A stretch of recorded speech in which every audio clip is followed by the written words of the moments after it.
O Egito do século XIII a.C. era uma potência que dominava o mundo conhecido. Suas cidades fervilhavam com atividade desde o amanhecer até o pôr do sol. Nas margens do Nilo, camponeses acordavam antes da primeira luz para trabalhar nos campos de trigo e cevada que alimentavam milhões de pessoas. As mulheres carregavam jarros de barro sobre suas cabeças, enchendo-os nas águas sagradas do rio que cortava o deserto como uma linha de vida. Crianças corriam descalças pelas vielas estreitas entre casas de tijolos de barro, enquanto artesãos abriam suas oficinas e o cheiro de pão fresco se espalhava pelos mercados. Este era um império organizado, próspero, confiante em seus deuses e em sua própria grandeza. A religião permeava cada aspecto da existência egípcia. Templos monumentais dominavam o horizonte das grandes cidades como Tebas, Mênfis e Pi-Ramsés. Sacerdotes vestidos de linho branco realizavam rituais diários para agradar as centenas de divindades que supostamente controlavam tudo, desde as cheias do Nilo até a fertilidade das colheitas. O faraó não era apenas um rei, mas considerado uma manifestação viva de Horus na terra, intermediário entre os deuses e os homens. Cada egípcio, do mais humilde camponês ao mais poderoso vizir, entendia seu lugar nessa ordem cósmica. A estabilidade dessa estrutura religiosa havia sustentado o Egito por milênios. Ninguém imaginava que essa certeza absoluta estava prestes a ser desafiada de forma catastrófica. O trabalho forçado era a espinha dorsal da economia egípcia. Grandes projetos de construção consumiam milhares de trabalhadores que edificavam palácios, templos e túmulos grandiosos. Entre esses trabalhadores forçados, os hebreus ocupavam uma posição particularmente difícil. Descendentes de Jacó, que haviam chegado ao Egito durante uma fome devastadora séculos antes, eles agora eram vistos como ameaça demográfica. O livro de Êxodo, capítulo 1, versículos 8 a 11, registra como um novo faraó que não conhecera, José decidiu oprimir os israelitas com trabalhos pesados, temendo que se multiplicassem demais. Esses hebreus fabricavam tijolos sob o sol escaldante, construíam cidades de armazenamento e realizavam as tarefas mais árduas do império. Sua presença era simultaneamente essencial e incômoda para o sistema egípcio. Enquanto o Egito brilhava em sua glória externa, uma injustiça profunda fermentava em suas fundações. A sociedade egípcia funcionava como uma pirâmide rígida e bem definida. No topo absoluto estava o faraó, cercado pela família real e pelos altos sacerdotes dos principais templos. Logo abaixo vinham os nobres e funcionários da corte, responsáveis pela administração das províncias e pela coleta de impostos. Escribas formavam uma classe intermediária privilegiada, pois dominavam a escrita hieroglífica e hierática, habilidades raras e valorizadas que garantiam posições estáveis no governo e nos templos. Artesãos especializados, comerciantes e soldados ocupavam um degrau intermediário, desfrutando de certa segurança, mas sem grande poder político. Na base da pirâmide estavam os camponeses livres, que cultivavam as terras pertencentes ao faraó ou aos templos, e abaixo deles, os trabalhadores forçados e escravos. Os hebreus existiam numa categoria peculiar dentro dessa hierarquia. Tecnicamente, eram trabalhadores forçados, não escravos no sentido de propriedade individual, mas sua liberdade era inexistente na prática. Êxodo capítulo 1, versículos 13 e 14, descreve como os egípcios os faziam servir com dureza, amargurando suas vidas com trabalho pesado em barro e tijolos e com todo tipo de trabalho no campo. Eles mantinham alguma organização tribal interna e memória de suas tradições ancestrais, diferentemente de outros grupos subjugados que haviam sido completamente absorvidos pela cultura egípcia. Essa identidade preservada os tornava suspeitos aos olhos das autoridades. Quando Moisés apareceu exigindo a libertação desse povo em nome de um Deus desconhecido dos egípcios, a estrutura social inteira foi desafiada. A ideia de que trabalhadores forçados simplesmente deixassem suas obrigações era impensável dentro da lógica egípcia. A classe sacerdotal detinha poder imenso no Egito daquela época. Os templos não eram apenas centros religiosos, mas também econômicos, controlando vastas extensões de terra, rebanhos e oficinas. Sacerdotes administravam esses recursos, empregavam milhares de pessoas e influenciavam decisões políticas importantes. Muitos deles também atuavam como magos e sábios da corte, consultados pelo faraó em assuntos cruciais. Êxodo capítulo 7, versículos 11 e 12, menciona como o faraó convocou seus sábios e encantadores quando Moisés e Arão realizaram o primeiro sinal, transformando uma vara em serpente. Os magos egípcios conseguiram replicar o prodígio usando suas artes secretas. Essa capacidade de realizar feitos sobrenaturais através de rituais e encantamentos dava aos sacerdotes uma autoridade tremenda sobre a população comum. Eles eram considerados intermediários essenciais entre o povo e as forças divinas que governavam o cosmos. Portanto, quando as pragas começaram a atingir o Egito, não era apenas o poder do faraó que estava sendo questionado, mas toda a estrutura religiosa que sustentava a civilização egípcia. O Nilo não era apenas um rio para os egípcios, era o próprio coração pulsante de sua civilização. Cada ano, entre junho e setembro, as águas subiam trazendo lodo fértil das terras altas da Etiópia. Esse ciclo de inundação previsível transformava o Vale do Nilo numa faixa estreita de fertilidade extraordinária, cortando o deserto. Os agricultores plantavam após a retirada das águas, colhiam entre março e maio e então aguardavam a próxima cheia. Esse ritmo determinava todo o calendário egípcio, dividido em 3 estações baseadas no comportamento do rio. A agricultura irrigada pelas cheias produzia excedentes generosos de grãos que alimentavam as cidades, sustentavam o exército e permitiam ao Egito acumular riquezas através do comércio. Sem o Nilo, o Egito seria apenas mais um trecho de deserto inabitável. A economia egípcia dependia também de uma pecuária desenvolvida. Rebanhos de gado bovino eram símbolos de riqueza e status, utilizados tanto para trabalho nos campos, quanto para alimentação e sacrifícios religiosos. Ovelhas e cabras forneciam lã, leite e carne. Cavalos, ainda relativamente raros e caros, eram reservados para a elite militar e para carros de guerra que davam ao exército egípcio vantagem tática sobre inimigos. A criação desses animais ocorria principalmente nas áreas de pastagem ao longo do delta do Nilo e em regiões irrigadas. Templos e nobres possuíam grandes rebanhos que representavam parte significativa de sua riqueza. O gado também era fundamental para o sistema tributário, pois impostos frequentemente eram pagos em cabeças de animais. Qualquer ameaça à saúde desses rebanhos representava não apenas perda econômica, mas potencial colapso de toda a estrutura de poder e riqueza. O comércio conectava o Egito com todo o mundo antigo conhecido.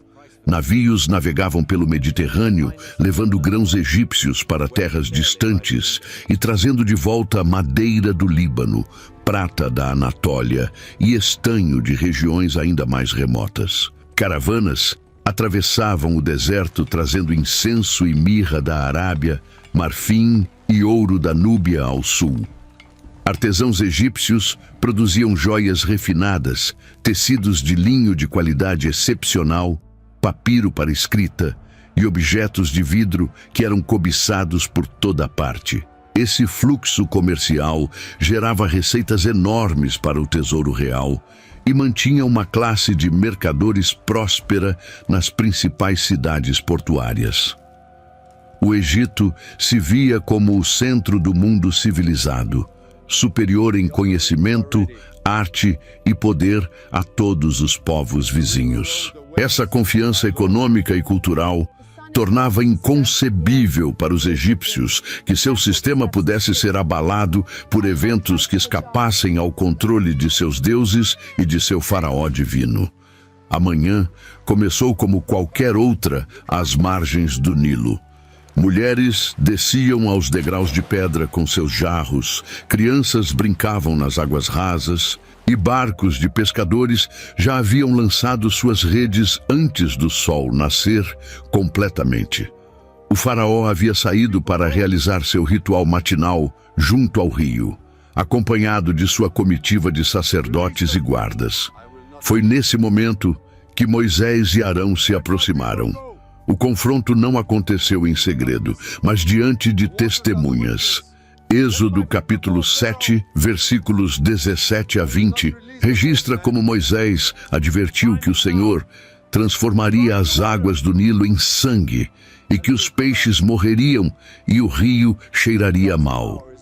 Arão estendeu sua vara sobre as águas diante dos olhos do faraó.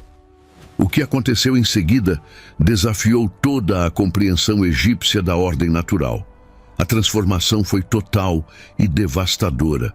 O Nilo, seus canais, seus reservatórios, até a água armazenada em recipientes de madeira e pedra, tudo se tornou sangue. O cheiro de decomposição rapidamente se espalhou pelas cidades ribeirinhas, conforme milhares de peixes morriam flutuando na superfície. A população entrou em pânico. Água era vida no Egito e subitamente a fonte de toda a vida se tornara fonte de morte. Pessoas cavavam desesperadamente as margens do rio, buscando água potável que infiltrasse através do solo. Os magos da corte conseguiram reproduzir o fenômeno em pequena escala com suas artes ocultas, o que apenas piorou a situação ao invés de resolvê-la. Êxodo capítulo 7, versículo 22, indica que o faraó endureceu seu coração mesmo diante desse prodígio, porque seus magos haviam feito o mesmo. Para ele, se seus sábios podiam replicar o sinal, então não havia nada de verdadeiramente único no Deus de Moisés. Durante 7 dias, o Egito lutou sem seu rio. A economia fluvial parou completamente. Barcos ficaram ancorados porque não havia sentido navegar num rio de sangue fétido. A pesca, atividade que alimentava milhões, cessou. A irrigação dos campos se tornou impossível. Sacerdotes realizaram cerimônias frenéticas invocando Hapi, o deus do Nilo, mas nada mudou. Famílias racionavam cuidadosamente a água que conseguiam extrair, cavando poços rasos. Ricos pagavam preços exorbitantes por água limpa, trazida de fontes distantes. Pobres sofriam com sede. Essa primeira praga atacou o próprio símbolo central da civilização egípcia, a divindade Rio, que tornava possível a existência do império. Mas ainda era apenas o começo. O que viria depois testaria não só os recursos físicos do Egito, mas a sanidade mental de seu povo. Quando as águas finalmente voltaram ao normal, o alívio foi breve. Rãs começaram a sair do Nilo em números impossíveis. Não algumas rãs, mas milhões delas cobrindo cada superfície disponível. Êxodo capítulo 8, versículos 3 e 4, descreve como elas invadiram casas, quartos, camas, fornos e tigelas de amassar. Imagine tentar dormir com rãs saltando sobre você. Tentar cozinhar com rãs pulando na comida. Tentar caminhar pelas ruas, pisando inevitavelmente em rãs a cada passo. O som de sua coaxação enchia o ar dia e noite, tornando impossível o descanso. Os egípcios veneravam a deusa Heket, representada com cabeça de rã, associada à fertilidade e ao parto. Ver milhões dessas criaturas sagradas transformadas em praga horrível era uma inversão perturbadora. Novamente, os magos conseguiram produzir mais rãs através de seus encantamentos, demonstrando sua completa inutilidade ao piorar um problema já insuportável. O faraó convocou Moisés pela primeira vez pedindo alívio. Êxodo capítulo 8, versículo 8, registra como ele implorou que Moisés orasse para que o Senhor tirasse as rãs dele e de seu povo, prometendo deixar Israel ir. Moisés permitiu que o faraó escolhesse quando as rãs morreriam, e elas morreram exatamente no momento determinado. Mas então veio a tragédia secundária. Montanhas de rãs mortas apodrecendo sob o sol do deserto criaram um fedor insuportável. A terra literalmente fedia, como diz o versículo 14. Trabalhadores tiveram que juntar os cadáveres em pilhas enormes que eram queimadas, mas o cheiro persistia. Doenças começaram a se espalhar pela decomposição massiva. Assim que o problema foi resolvido, o faraó voltou atrás em sua palavra e endureceu novamente seu coração. Ele ainda acreditava poder controlar a situação. As pragas seguintes atacaram de formas cada vez mais íntimas e inescapáveis. Piolhos surgiram do próprio pó da terra, infestando homens e animais. Êxodo capítulo 8. Versículo 17, conta como Arão estendeu sua vara e feriu o pó, e todo o pó se tornou piolhos por toda a terra do Egito. Esses parasitas microscópicos se alojavam no cabelo, na pele, nas roupas, causavam coceira constante, feridas, irritação sem fim. Ninguém escapava, do faraó ao mais pobre camponês. Desta vez os magos não conseguiram replicar o prodígio, e admitiram que aquilo era o dedo de Deus. Mas o faraó permaneceu obstinado. Depois vieram enxames densos de moscas, tão espessos que Êxodo capítulo 8, versículo 24, diz que a terra foi arruinada por causa delas. Elas invadiam olhos, narizes, bocas, contaminavam toda a comida, tornavam impossível qualquer atividade normal. Pela primeira vez, houve distinção. A terra de Gósen, onde viviam os hebreus, foi poupada. Os egípcios podiam ver com seus próprios olhos que esse Deus estrangeiro tinha poder para proteger os seus enquanto castigava o Egito. A humilhação era pública e inegável. A quinta praga atingiu o que os egípcios consideravam símbolo tangível de riqueza e poder. Uma pestilência devastadora varreu os rebanhos do Egito. Êxodo capítulo 9, versículos 3 a 6, descreve como a mão do Senhor caiu pesadamente sobre o gado nos campos, sobre cavalos, jumentos, camelos, bois e ovelhas. A mortalidade foi maciça e seletiva. Todo o gado dos egípcios morreu, mas dos animais pertencentes aos filhos de Israel não morreu nenhum. Fazendeiros acordaram, encontrando seus rebanhos inteiros caídos mortos nos pastos. Cavalos de guerra, que representavam investimento enorme e vantagem militar, jaziam sem vida nos estábulos reais. Templos perderam seus rebanhos sagrados, que geravam receita através de ofertas e sacrifícios. A estrutura econômica baseada na pecuária entrou em colapso da noite para o dia. As implicações eram mais profundas que simples perda econômica. Gado bovino era considerado sagrado no Egito, associado a divindades como Apis e Hathor. A deusa Hathor, frequentemente representada como vaca ou mulher com chifres de vaca, era uma das mais importantes do panteão egípcio, ligada ao amor, alegria, música e fertilidade. Ver esses animais sagrados mortos em massa era choque religioso, além do trauma material. O faraó mandou investigadores para confirmar se o gado hebreu realmente havia sido poupado. Êxodo capítulo 9, versículo 7, registra que ele descobriu que nem mesmo um animal dos israelitas havia morrido. A evidência era clara e verificável. Não havia como negar que uma força sobrenatural estava agindo com intenção específica, protegendo um povo enquanto castigava outro. Mesmo assim, o coração do faraó permaneceu endurecido. Depois vieram as úlceras. Moisés e Arão pegaram punhados de cinza de fornalha e a lançaram para o alto diante do faraó. Êxodo capítulo 9, versículos 10 e 11. Conta como essa cinza se transformou em pó fino por todo o Egito.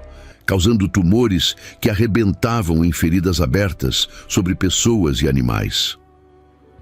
Os próprios magos que haviam tentado competir com Moisés não conseguiam sequer ficar em pé diante dele por causa das úlceras que cobriam seus corpos. A praga era democrática no sofrimento, mas seletiva na geografia, novamente poupando os hebreus. Pense na agonia coletiva, feridas dolorosas cobrindo a pele, impossibilitando o trabalho, o sono, qualquer conforto. Não havia ungüentos ou tratamentos suficientes. Sacerdotes que deveriam estar realizando rituais de purificação estavam eles mesmos impuros segundo suas próprias leis, incapazes de entrar nos templos. Então caiu a saraiva, algo raro no Egito. Êxodo, capítulo 9. Versículos 23 a 25 descreve uma tempestade de granizo misturada com fogo, tão severa que destruiu tudo que estava nos campos, homens, animais, plantas. As colheitas que haviam sobrevivido às pragas anteriores foram devastadas. O linho e a cevada foram completamente perdidos, embora o trigo e o centeio tenham escapado por amadurecerem mais tarde. A segurança alimentar do império estava agora em risco real. Depois da saraiva, veio uma praga ainda mais estranha e aterrorizante. Gafanhotos em nuvens tão densas que escureciam o céu desceram sobre o Egito. Êxodo, capítulo 10, versículos 4 e 5, registra o aviso dado pelos servos do faraó que o alertaram que o Egito estava arruinado. Eles imploraram que os hebreus fossem liberados antes que a destruição se completasse, mas o faraó tentou negociar, permitindo apenas que os homens fossem, mantendo mulheres e crianças como garantia. Moisés recusou. Então Moisés estendeu sua vara e um vento oriental soprou durante todo aquele dia e toda a noite, trazendo os gafanhotos ao amanhecer. A infestação foi de proporções bíblicas no sentido mais literal. Esses insetos devoravam tudo que havia sobrado das pragas anteriores. Cada folha verde, cada broto, cada grão armazenado que conseguiam alcançar. O versículo 15 do capítulo 10 diz que cobriram toda a superfície da terra, de modo que a terra escureceu, e comeram toda a planta e todo o fruto que a saraiva havia deixado. A fome se tornou realidade imediata e ameaça futura certa.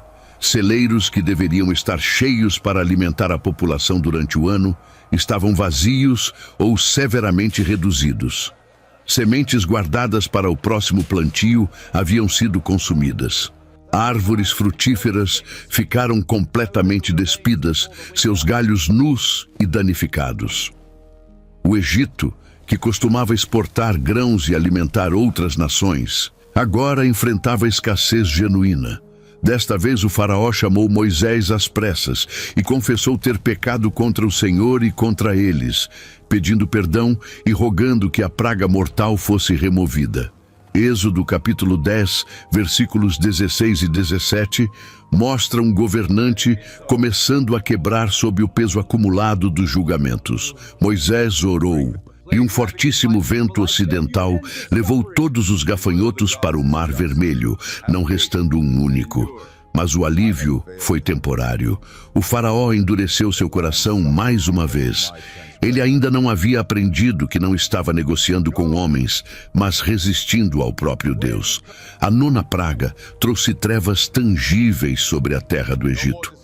Não era simplesmente ausência de luz solar, mas escuridão que podia ser sentida, como descreve Êxodo capítulo 10, versículo 21. Durante 3 dias completos, essa escuridão sobrenatural cobriu o Egito. As pessoas não podiam ver umas às outras. Ninguém conseguia se levantar de onde estava. Toda a atividade cessou. Imagine a experiência psicológica. 3 dias sem luz natural ou artificial funcionando adequadamente. 3 dias de isolamento forçado nas trevas. Crianças chorando apavoradas. Adultos desorientados, incapazes de trabalhar, cozinhar, realizar qualquer função normal. O terror não vinha apenas da escuridão física, mas do que ela representava. Para os egípcios, Ra era o deus Sol, a divindade suprema que atravessava o céu em sua barca diariamente trazendo luz e vida. Se Ra podia ser apagado por 3 dias inteiros, que poder tinham os deuses do Egito? Enquanto isso, Êxodo capítulo 10, versículo 23, menciona que todos os filhos de Israel tinham luz em suas habitações. A diferença era visível para qualquer egípcio que conseguisse chegar perto da fronteira de Gósen. Luz e trevas literalmente dividiam o território, separando os protegidos de Deus dos que estavam sob julgamento. O faraó convocou Moisés após as trevas e fez uma última oferta de compromisso. Os hebreus poderiam ir adorar seu Deus, mas teriam que deixar seus rebanhos para trás. Êxodo capítulo 10, versículos 24 a 26, mostra Moisés respondendo que nenhuma unha ficaria para trás, pois eles precisavam de seus animais para sacrifícios e não sabiam ainda exatamente o que o Senhor exigiria deles. A recusa enfureceu o faraó. Ele expulsou Moisés de sua presença com ameaça de morte caso voltasse a ver seu rosto. Moisés concordou que não veria mais o rosto do faraó. O que nenhum dos dois sabia ainda era que se encontrariam novamente em circunstâncias que nenhum deles poderia imaginar. A diplomacia havia terminado. Restava apenas o juízo final. Moisés anunciou a praga derradeira. À meia-noite, o Senhor passaria pelo meio do Egito, e todos os primogênitos morreriam, desde o primogênito do faraó, sentado em seu trono, até o primogênito da serva que estava atrás do moinho, e também todos os primogênitos dos animais.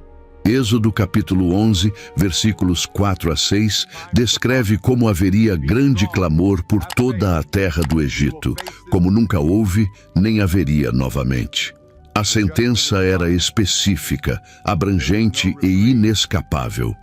Não havia ritual egípcio, amuleto ou proteção mágica que pudesse impedir o que estava para acontecer. Os hebreus receberam instruções detalhadas para aquela noite. Deveriam sacrificar um cordeiro, passar seu sangue nos umbrais e nas vergas das portas e permanecer dentro de casa até o amanhecer. Êxodo capítulo 12, versículos 21 a 23, registra como Moisés explicou que o Senhor passaria para ferir os egípcios, mas ao ver o sangue nas portas, passaria por cima daquela casa e não permitiria que o destruidor entrasse. A meia-noite chegou. O que aconteceu naquela noite está registrado em Êxodo capítulo 12, versículos 29 e 30. O Senhor feriu todos os primogênitos na terra do Egito, desde o primogênito do faraó até o primogênito do cativo no calabouço, e todos os primogênitos dos animais. O faraó se levantou durante a noite, ele e todos os seus servos e todos os egípcios. Houve grande clamor no Egito, porque não havia casa onde não houvesse um morto. Pense no horror coletivo. Em cada residência egípcia, do palácio real à choupana mais pobre, um corpo. Filhos mais velhos, pais em famílias onde eram primogênitos, até animais primogênitos. Mães abraçando filhos mortos sem ferimentos visíveis. Pais tentando compreender o incompreensível. O lamento subia de todas as direções simultaneamente, um coral de dor inimaginável atravessando cidades e vilarejos. Enquanto isso, do outro lado da fronteira invisível em Gósen, famílias hebreias permaneciam seguras dentro de casas marcadas com sangue, ouvindo os gritos distantes, sabendo que sua proteção vinha não de muros ou armas, mas de obediência a instruções divinas específicas. O faraó mandou chamar Moisés e Arão ainda durante a noite. Êxodo capítulo 12, versículos 31 e 32. Mostra um governante completamente quebrado, ordenando que eles saíssem imediatamente, levando seus rebanhos e tudo mais, e pedindo que também o abençoassem. Os egípcios comuns insistiam com os hebreus para que se apressassem e deixassem a terra, temendo que todos morressem se os israelitas permanecessem mais tempo. A mudança de atitude era completa. O povo que havia sido oprimido por gerações agora era visto como portador de poder divino terrível. Os egípcios deram aos hebreus objetos de prata, ouro e roupas quando pediram, tanto por medo quanto por desejo genuíno de que partissem rapidamente. Êxodo capítulo 12, versículo 36, diz que assim despojaram os egípcios, não através de violência ou roubo, mas porque uma nação inteira estava disposta a pagar qualquer preço para que o julgamento terminasse. 600.000 homens a pé, sem contar mulheres e crianças, saíram de Ramsés rumo a Sucote. Êxodo capítulo 12, versículos 37 e 38. Menciona que uma multidão mista também subiu com eles, além de rebanhos muito grandes de ovelhas e bois. A logística era extraordinária. Considerando famílias, o número total provavelmente ultrapassava 2 milhões de pessoas. Essa massa humana, com seus animais, carroças, pertences, movia-se como nação inteira em migração. Para o Egito, foi perda populacional e econômica catastrófica. A força de trabalho que construíra cidades inteiras, que mantinha projetos de irrigação, que produzia tijolos e realizava incontáveis tarefas essenciais, simplesmente desapareceu. Campos ficaram sem trabalhadores para plantio. Obras de construção pararam. A economia, já devastada pelas pragas, agora perdia também sua mão de obra forçada. Os egípcios que haviam insistido na partida dos hebreus logo começariam a questionar se haviam tomado a decisão certa. O Egito que permaneceu estava irreconhecível comparado ao império confiante de meses antes. Celeiros vazios garantiam fome nos meses seguintes. Rebanhos dizimados significavam anos até recuperação da pecuária. Infraestrutura danificada pelas pragas precisava de reparos extensos, sem trabalhadores suficientes. Mas o dano maior era psicológico e espiritual. Todo egípcio havia testemunhado a impotência de seus deuses diante do Deus de Israel. Ra não impediu as trevas. Ap não protegeu o Nilo. Hathor não salvou o gado. Os magos mais poderosos foram humilhados. O faraó divino fora forçado a ceder. Essa crise de fé abalou os alicerces da cosmovisão egípcia. Templos continuaram funcionando, rituais continuaram sendo realizados, mas com sombra de dúvida que não existia antes. Gerações futuras de egípcios lembrariam daqueles meses como o tempo em que o impossível aconteceu, quando a ordem estabelecida por milênios provou ser frágil diante de poder maior. O êxodo dos hebreus marcou não apenas sua própria história de libertação, mas também momento definitivo de humilhação para o maior império do mundo antigo.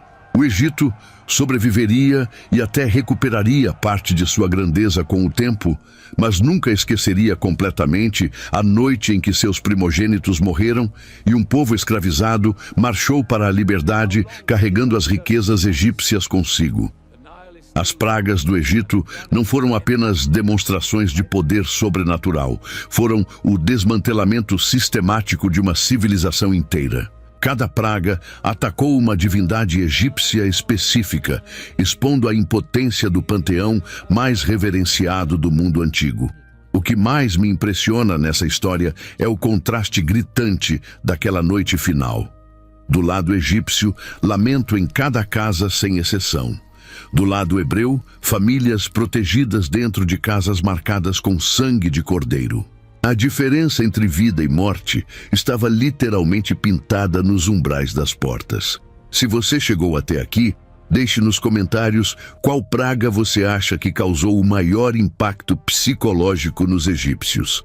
A água transformada em sangue, as trevas que apagaram o Deus Sol, ou aquela 10ª praga que entrou em cada lar sem distinção.